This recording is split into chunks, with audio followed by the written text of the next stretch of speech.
Hello bookworms! Today I'm going to be doing my third anime wrap-up, so I'm going to be wrapping up 5 more animes that I have completed watching, and I'm going to tell you all about them. So the first anime that I'm going to be talking about is The Rose of Versailles. This is a series that is a little bit longer than your typical anime. I want to say there were like 40-something episodes, but it's well worth watching. And when I say your typical, I'm not talking about the long-running ones like Fairy Tail and Naruto and like all of those. Those ones are so much longer, but as far as like shoujo goes, this is on the longer side. I really enjoyed this anime. It takes place during Marie Antoinette's reign, and the whole anime is set within Versailles. It's also an older anime, so it's drawn very much in the style of like Sailor Moon, and I think that's also why I was so visually drawn to it. It's such a great story. So it's really sad though. So if you can't handle sad things, then you will probably want to stay away from this one because, I mean, you guys know what happens with the French Revolution and everything, and it's all like leading up to that. So there are some really tragic things that happen. There are some really horrible people within the palace, but it's still so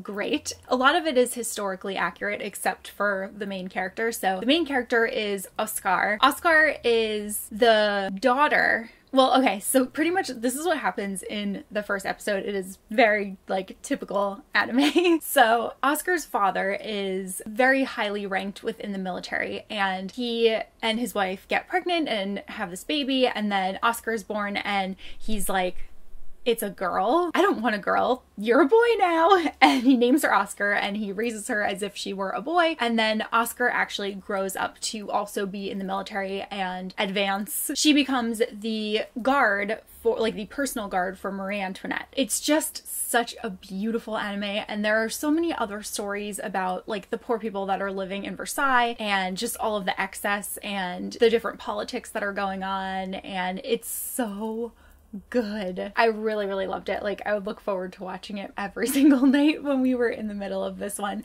And if you're someone that likes historical fiction, I would definitely recommend checking this out. If you are also into like palace intrigue and stuff, this is a really good one to watch. And if you like Sailor Moon, again, I also suggest watching it because the artwork is really similar and a lot of like the style will just remind you of Sailor Moon in the best way possible.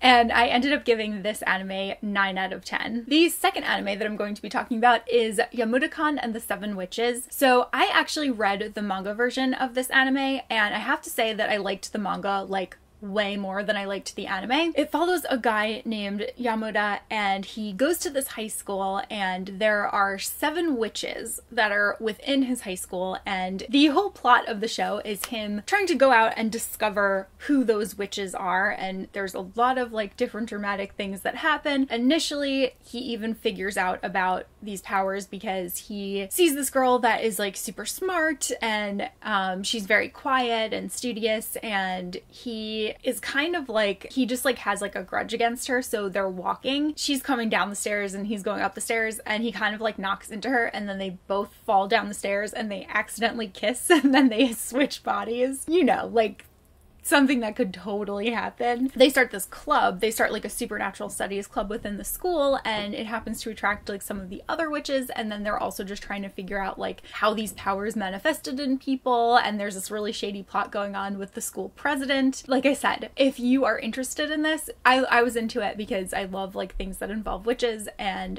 again, it was like a very cute manga. I would really suggest reading the manga versus watching the anime. There were some things in it too that I felt like the anime wasn't totally explaining what was going on, whereas the manga was very in-depth with like all of the details. So we would be watching, and sometimes Andrew would be confused and be like, am I supposed to know who that is? Like, where did this person come from? And I'm like, I know who they are, but maybe they'll tell you soon. I would say that the anime was not a great adaptation for this one, and I ended up giving this one 6 out of 10. Third one that I'm going to talk about is Orange, and I love both this anime and this manga. I read the manga first. I loved the manga like so much. We actually just got another little volume of the manga called Orange Future. So good also, which I'm going to wrap up in another video. These characters are, oh my god, like I just love them so much, and I will say that it is a bit problematic because it is dealing with a mental illness, and it's not necessarily portrayed in the most accurate light, but Japan has very different views of things like depression and suicide. So whereas people in America definitely might have problems with it,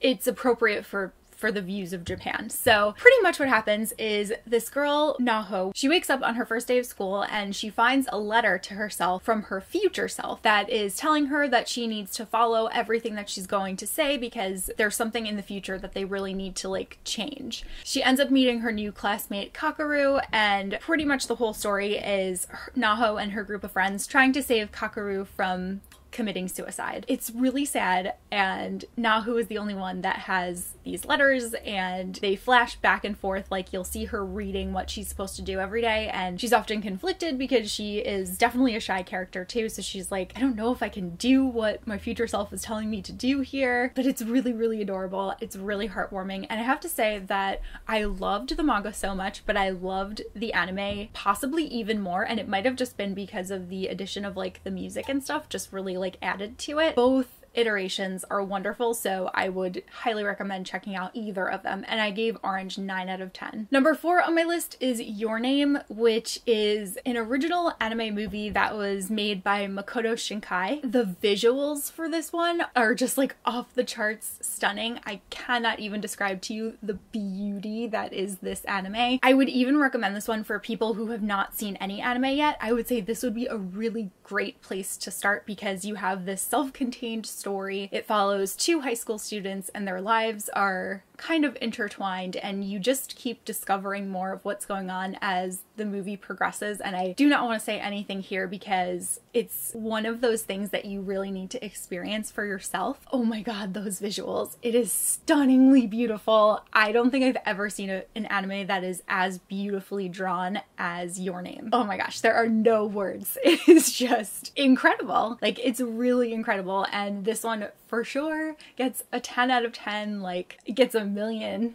out of 10. It is so good. And the 5th anime that I'm going to be talking about is No Game, No Life. And this was actually a light novel series, and it was adapted into an anime, and there was also a movie that was released last year, which I need to see because I have not seen that yet. The anime, so I really liked all of the color in the world. It's like a really bright, colorful world. It follows a pair of siblings. Shiro is the little sister, and she's like one of my favorite characters. She's so cute, and she's just like super adorable, super innocent, super young, and she incredibly intelligent, as is her brother. Let's see what his name is because it's escaping me. So it follows Sora and Shiro, and Sora is the older brother, Shiro is the younger sister, and the two of them make up this like alias called Blank, and they're these gamers online that are just undefeated. Like, they're absolutely incredible at gaming and no one really knows who they are, and then they're approached by this person that takes them into a world where everything is games, and it's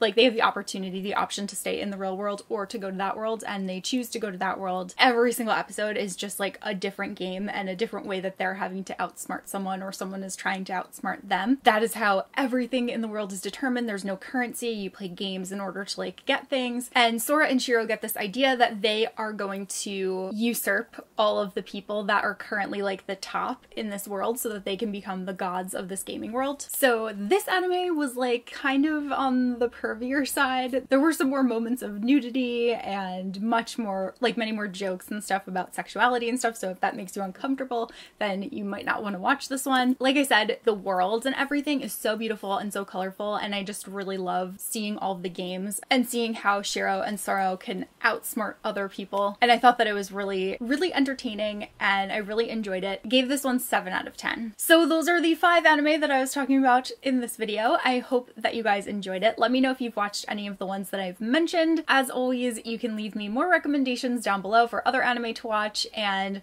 I'm really excited to be doing more anime and manga videos because I really love them. I feel like it's really hard to find anime and manga YouTubers that are like actually talking to you instead of just showing you clips of shows. So if you guys have any recommendations for good anime or manga YouTubers that you watch, I would love to know them because I feel like I am like kind of starved for them. There are like 3, if that I follow, and one of them isn't even really active anymore. So I would love to know more of them because I love watching videos about it, and I just like can't find them, but I know like they have to be out there. I just don't know how to go about finding them. I have tried Googling it so many times. I've tried like typing into YouTube and I just haven't really come up with anything. Those are the most recent 5 anime that I have watched, and I hope that you guys enjoyed this video, and I will see you soon in a new one. Bye!